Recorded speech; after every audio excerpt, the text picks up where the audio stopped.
I'm Aaron from PhoneDog.com, and you're a T-Mobile customer. You're eligible for an upgrade, and you're thinking, what in the world should I commit 2 more years to? I've got 2 options for you in my hands right now. The Samsung Galaxy S Blaze 4G is one of those, and it's available as of tomorrow, the 28th, for $149.99 nationwide at T-Mobile retail stores and online at T-Mobile.com. Now, this is packing a 1.5 gigahertz dual-core Snapdragon processor, a 3.97-inch Super AMOLED display, a 5-megapixel camera, and Android 2.3 with TouchWiz version 4.0. So pretty well equipped, given a $150 price point. Then you have the HTC Radar 4G over here, a mid-range Windows phone from T-Mobile with a 1 gigahertz Snapdragon processor, a 5-megapixel camera, a 3.8-inch display, and Windows Phone 7.5, and a nice kind of metal unibody form factor. Which one's the best? We'll find out in the dogfight, but first some love to Best Buy Mobile because they hook us up with a lot of phones like this for use in our One Paw Bandit giveaway game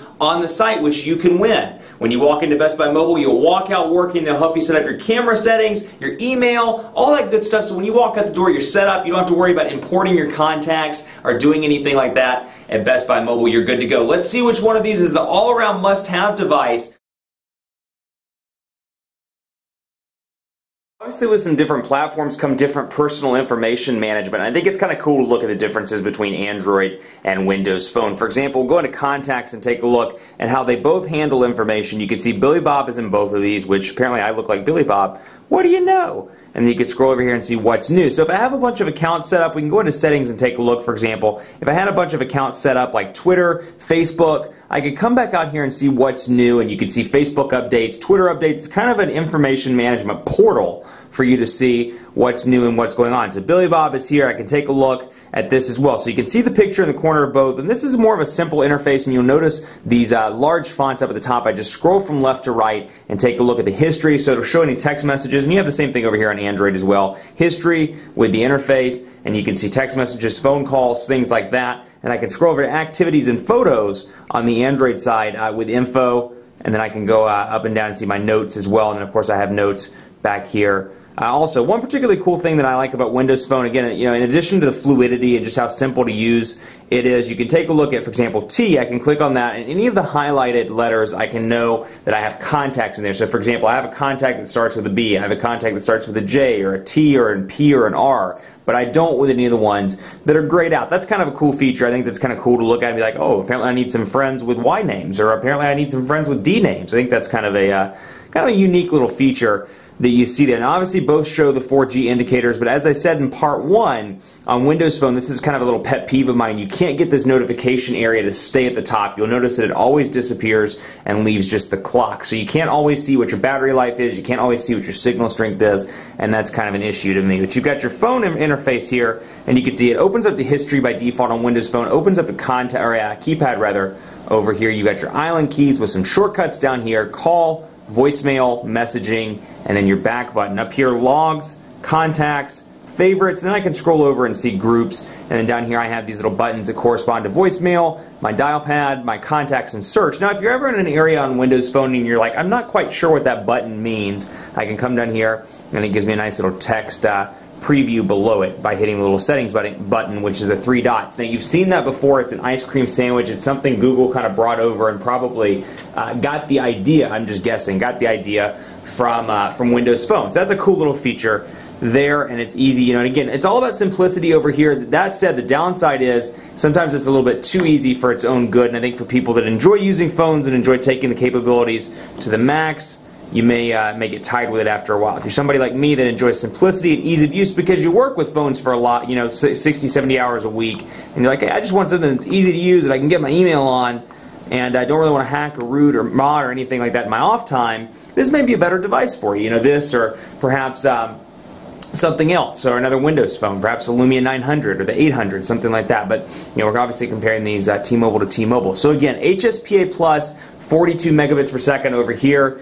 HSPA plus 14.4 megabits. So both are capable of supporting 4G, as T-Mobile calls it, but you got a much faster theoretical peak over on the Blaze 4G than you do on the Radar. So PhoneDog's loading up on both of these. Ironically, it's loading a little faster over on the Radar 4G, and you're going to get great browsing experiences, honestly, with both of these devices, but more so with Windows Phone just because it doesn't run flash. You're not going to see any of those advertisements in the background or any videos or anything like that. And you can see the transition effects are nice and easy, and even though it takes a while, the transition effect there kind of throws your eye and makes it seem like it's a little bit faster than it actually is. So I love little effects like that. It seems to be a nice clean effect, and you can access additional tabs by going down and clicking on the settings button. Now down here we're still loading up, and it's taking its sweet time.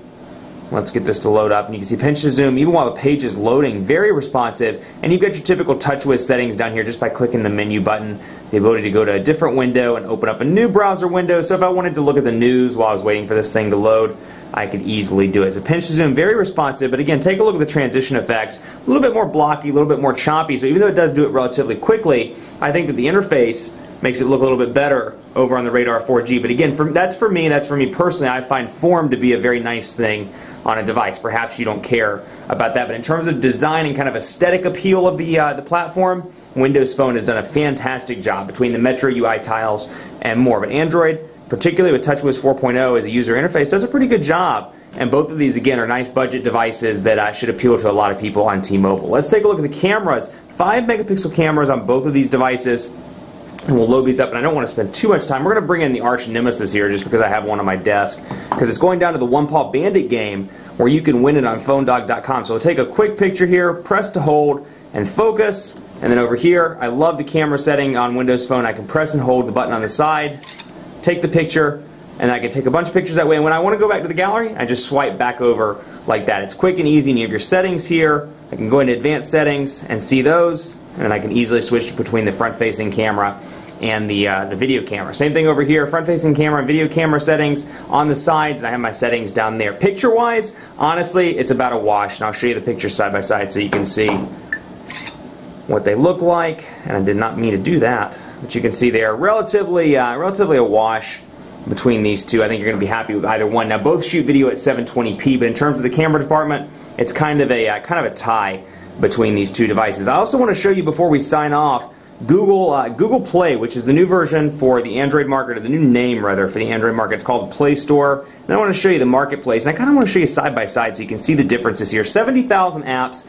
in Windows Marketplace, 450,000, give or take a few, in the Google Play Store. And you can see the differences here. Easy access to HTC apps, regular apps. I can click on that, and I can scroll over and see new apps. I can see top apps. I can see featured apps, and more just by scrolling over. It's a little bit of a different interface over here, and it's loading up right now. Whereas you have the Google Play Store over here, you have apps, music, books, and movies all in an easy organized, easy to find place, and that's why they changed the name. It was called Android Market, now it's called Google Play. It's intended to be a one-stop shop for everything you need, be it apps, music, or any sort of digital content, music, books, or movies. But apps are loading up right now, and you can see the difference here. I can go into let's say, we'll find one for example. We'll go to Angry Birds and just take a look at that, and I can go over here to Top Free, go to Angry Birds over here as well. It must be a big popular game today, because I think Draw Something was the top game a couple of days ago. So it looks like Angry Birds has dominated again. So you can see the description here, screenshots or screen videos,